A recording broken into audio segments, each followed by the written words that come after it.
Hello, I'm Adam from Xtreme, and this is how to build an Xtreme 7-plate clutch kit and shim it. You start with your 7-plate pack here, fold up, and your steel supplied.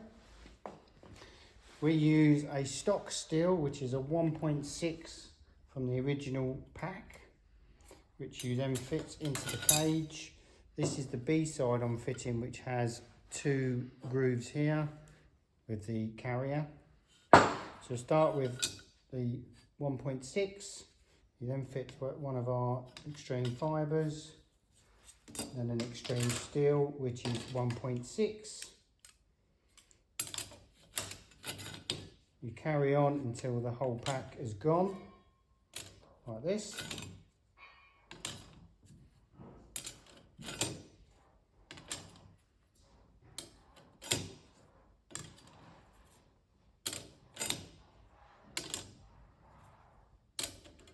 Once you get to the top, you place the last friction in. You can use, obviously, the stock steels out of the original pack you get with the car. These can vary from 1.6 to 1.95,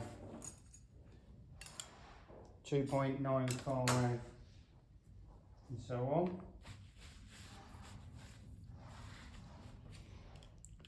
If you use a 1.6, place that in the top.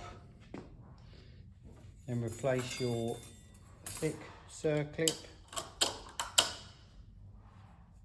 then your tower with your piston. Place the top circlip on the top.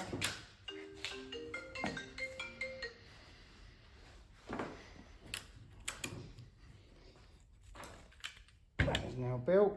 To check the tolerance, place your vernier gauge in. Okay, as you can see, between the 2 steels, the gap is 5.8, which is far too much. And we have to then re-shim it. So remove the top again. Remove the stock original steel, which is 1.6. I think we probably need something like a 2.94. Place the nice side down. The line on the top is where it sat on the bottom or under the piston. Replace the circlip again. And the tower.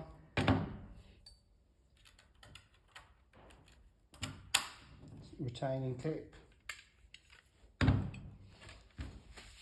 Now if we check this, tolerance should be a lot better. 4.72, which is as near as 1.8 as you can get. I sometimes use a screwdriver between the plates the other side carefully. We're then going to recheck the gap. We should have about 4.64, which is near as we're going to get to 4.8 with the steels that you have.